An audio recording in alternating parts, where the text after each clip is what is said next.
Bonjour. Saviez-vous que d'ici la fin de notre échange aujourd'hui, environ une vingtaine de personnes âgées en France recevront un diagnostic dévastateur de démence ou de maladie d'Alzheimer? Cela représente une vie bouleversée presque chaque minute. Mais ce qui devrait véritablement nous alerter, c'est une toute autre réalité. Et si la cause profonde de ces pertes de mémoire n'était pas une fatalité liée à l'âge? Et si le coupable se trouvait silencieusement rangé, en ce moment même, dans votre propre armoire à pharmacie? Pendant des années, on vous a rassuré en vous disant que ces comprimés étaient sûrs, routiniers et même indispensables à votre maintien en bonne santé. Pourtant, de nouvelles recherches médicales soulèvent de sérieuses inquiétudes.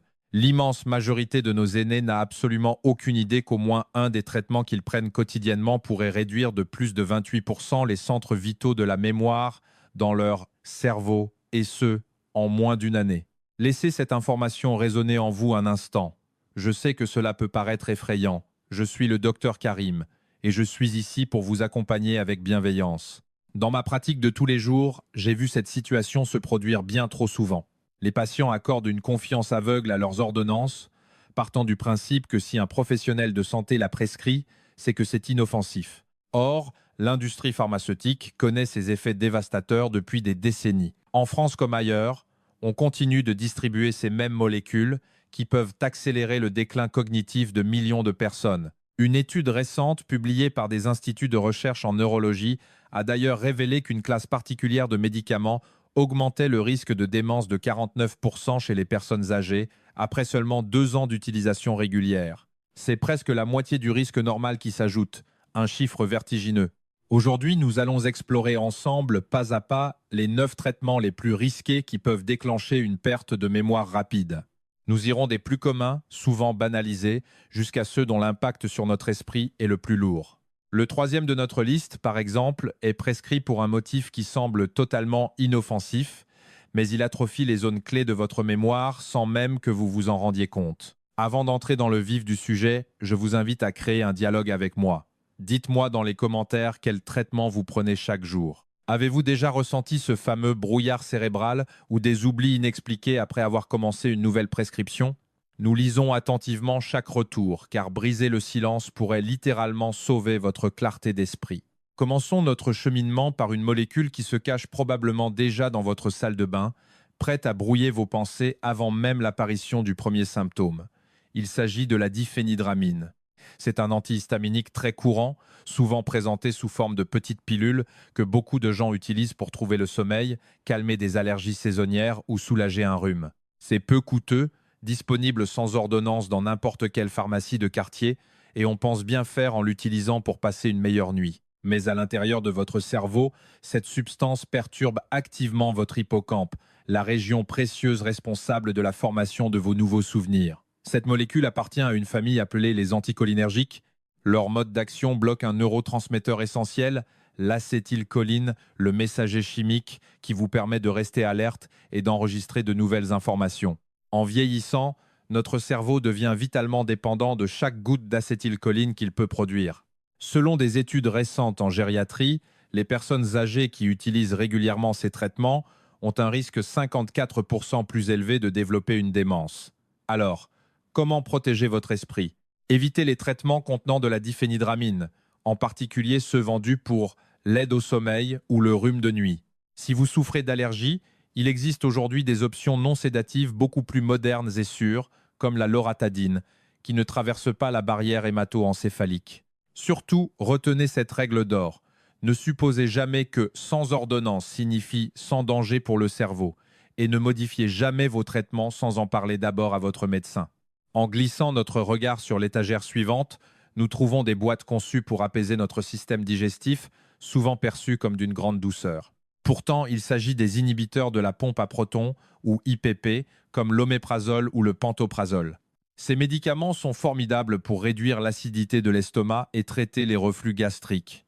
De nombreux patients continuent de les prendre pendant des années, car dès qu'ils arrêtent, les brûlures d'estomac reviennent au galop. Cependant, ce qu'on omet souvent d'expliquer, c'est que ces IPP empêchent systématiquement l'absorption de la vitamine B12, du calcium et du magnésium, des nutriments absolument cruciaux pour protéger les tissus cérébraux et maintenir une bonne humeur. Sans eux, vos neurones peinent à communiquer, créant des moments de confusion qui ressemblent à s'y méprendre aux premiers signes de la maladie d'Alzheimer. Une vaste étude portant sur plus de 73 000 personnes âgées a démontré que les utilisateurs réguliers d'IPP présentaient un risque accru de 44% de démence. Pire encore, ces médicaments favorisent l'accumulation de plaques amyloïdes dans le cerveau, une des causes principales de la dégénérescence cognitive. Heureusement, si vous en prenez tous les jours, vous pouvez demander à votre médecin traitant de réduire progressivement les doses ou d'utiliser d'autres alternatives moins agressives pour l'estomac, voire des remèdes naturels apaisants qui n'auront aucun impact sur votre mémoire. Cette recherche de confort quotidien nous amène à une question particulièrement sensible, surtout pour beaucoup d'hommes de plus de 50 ans qui nous écoutent et qui connaissent les changements liés à la prostate, les problèmes de contrôle de la vessie. Les traitements prescrits pour l'incontinence ou l'hyperactivité vésicale, dont la molécule principale est souvent l'oxybutynin, semblent être une solution pratique pour éviter les allers-retours urgents aux toilettes. Mais l'oxybutynin est un anticholinergique puissant qui traverse extrêmement facilement la barrière de notre cerveau, allant frapper directement les zones de la mémoire. Une étude britannique a prouvé que les patients de plus de 65 ans prenant ce type de traitement pendant plus d'un an voyaient leur risque de démence grimper de 49%. Le drame, c'est que l'on confond souvent cette détérioration avec le vieillissement normal. Le patient oublie ses rendez-vous, se sent dans le brouillard, et personne ne fait le lien avec la pilule pour la vessie. Sachez qu'il existe de nouvelles molécules aujourd'hui agissant par un mécanisme totalement différent sans bloquer votre précieuse acétylcholine. Il n'y a donc aucune raison de sacrifier votre mémoire pour retrouver le contrôle de votre corps. Poursuivons avec un pilier incontournable de la médecine préventive moderne, qui concerne des millions de Français de plus de 60 ans, les statines. Prescrites pour faire baisser le cholestérol et protéger notre cœur, ces molécules posent un problème souvent ignoré. Le cholestérol n'est pas qu'un ennemi cardiovasculaire, c'est une composante vitale de notre cerveau, qui est fait à près de 60% de graisse. Le cholestérol y maintient la gaine de myéline, cette enveloppe protectrice de nos nerfs qui permet aux signaux de voyager à la vitesse de l'éclair. En réduisant drastiquement le cholestérol par des médicaments puissants, on risque d'affamer le cerveau. Des chercheurs ont récemment constaté que la prise de statine sur plus de 3 ans augmentait le risque de déclin cognitif léger de 26%. Les patients décrivent parfois l'incapacité soudaine à retrouver un nom familier ou le chemin pour rentrer chez eux, ce qui est extrêmement angoissant. Toutes les statines ne se valent pas. Certaines franchissent moins la barrière cérébrale que d'autres. Si vous ressentez une confusion grandissante, il est grand temps d'avoir une discussion franche avec votre cardiologue ou votre médecin de famille sur l'ajustement de votre traitement. Mais que se passe-t-il lorsque ce n'est pas le cœur mais l'esprit qui s'emballe? C'est ici que nous rencontrons les benzodiazépines, une classe de médicaments pour laquelle la France détient, hélas, des records de consommation. Prescrites pour l'anxiété ou les insomnies, ces petites pilules agissent en augmentant le GABA, une substance calmante de notre cerveau. Au début, c'est un soulagement miracle. Mais sur le long terme, le miracle se transforme en piège. L'utilisation de benzodiazépines pendant plus de 3 mois augmente le risque de développer la maladie d'Alzheimer de 50 et 1%. Ces molécules sédatives s'accumulent dans les tissus graisseux, y compris le cerveau, créant une anesthésie chimique lente et progressive. Le cerveau devient moins flexible, les émotions s'émoussent et le sevrage peut provoquer une anxiété redoutable. Si vous en prenez, n'arrêtez jamais brutalement seul. C'est dangereux. Il faut un sevrage très lent, très encadré, soutenu éventuellement par des thérapies comportementales pour réapprendre à dormir et à savourer la vie sereinement. Dans cette même quête de soulagement des douleurs chroniques ou des migraines, on prescrit encore fréquemment de l'amitriptyline.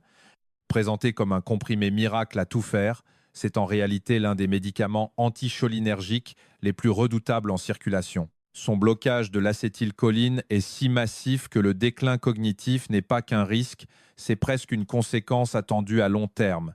Une étude sur 10 ans a montré une augmentation du risque de démence de 54% avec de fortes doses cumulées. Le poison agit en silence. À faible dose tous les soirs, l'érosion de l'intellect est lente, invisible, maquillée sous les traits d'un simple vieillissement. Si vous souffrez de douleurs neuropathiques ou de troubles du sommeil, sachez que des alternatives infiniment plus clémentes pour votre capital neurologique existent aujourd'hui. Parfois, la souffrance est profondément émotionnelle, ce qui nous amène à la paroxétine, un antidépresseur couramment prescrit. Bien qu'il appartienne à une famille moderne censée être plus douce, la paroxétine possède une spécificité fâcheuse. Elle a de fortes propriétés anticholinergiques. C'est l'un des rares de sa catégorie à entraver directement votre mémoire à court terme et votre capacité d'attention dès la première année de traitement.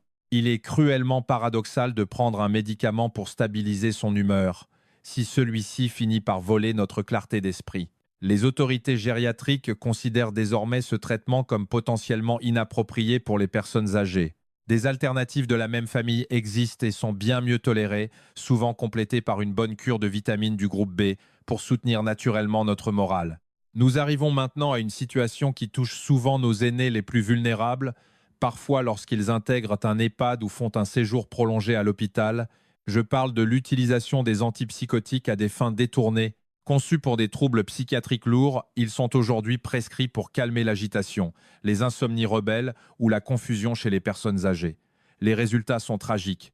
Ces puissants sédatifs étouffent la dopamine, l'hormone de la motivation et du mouvement.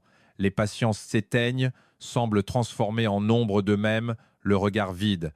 L'utilisation de ces molécules majeure de 71% le risque de déclin cognitif rapide en seulement 1 an, sans compter les risques d'accidents vasculaires et de chutes graves. Trop souvent, ces prescriptions répondent davantage à un besoin de commodité pour faciliter le travail des aidants qu'à une véritable nécessité médicale. Avant d'accepter ce type de traitement pour vous-même ou un parent, il est impératif d'exiger des explications claires et de chercher d'abord des solutions apaisantes liées à l'environnement, au confort de vie et à la présence humaine.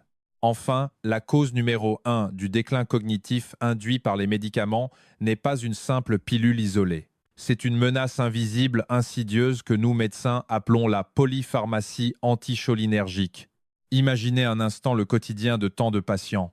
Un comprimé pour dormir le soir, un autre pour la vessie au réveil, et un dernier pour apaiser le dos le midi. Prises séparément, ces substances semblent inoffensives, mais ensemble, elles créent une charge anticholinergique qui écrase l'activité du cerveau. Le risque de développer une démence bondit alors de 120%. Vos neurones, privés de leur messager chimique vital, commencent littéralement à dépérir par manque d'activité. Le cerveau s'atrophie. Et le plus triste, c'est que personne ne vous a prévenu de cet effet cumulatif. Mais voici l'espoir. L'éclaircie dans ce tableau assombri. Nous pouvons y remédier. Et c'est là qu'intervient une approche nouvelle et fondamentale, ce que l'on appelle la déprescription. Le vieillissement ne doit pas être une addition infinie d'ordonnances. Contrairement à la maladie d'Alzheimer, la démence induite par les médicaments est souvent réversible si elle est prise à temps. En réévaluant l'ensemble de vos traitements avec votre médecin ou votre pharmacien, en retirant délicatement et progressivement ce qui étouffe votre esprit, le cerveau montre une capacité de résilience extraordinaire. En quelques semaines, la clarté mentale, l'énergie et la joie de vivre peuvent ressurgir. Cette prise de conscience nous donne le pouvoir d'agir. Prenez vos boîtes, faites une liste et osez ouvrir la discussion avec votre médecin traitant lors de votre prochaine consultation. Je serais honoré de savoir quelles sont les molécules qui accompagnent votre quotidien. Avez-vous reconnu l'une d'entre elles aujourd'hui? Avez-vous constaté des changements d'humeur ou de mémoire? Partagez vos réflexions et vos expériences avec nous dans l'espace commentaire ci-dessous, car vos témoignages pourraient réveiller les consciences et aider bien d'autres personnes. Si ce moment d'échange vous a été utile, n'hésitez pas à rejoindre notre communauté pour que nous puissions continuer, ensemble, à prendre soin de votre avenir. Merci de votre écoute attentive. Je suis le docteur Karim, toujours à vos côtés pour vous aider à rester lucide, en pleine santé et fort pour toutes les belles années qu'il vous reste à vivre. À très bientôt.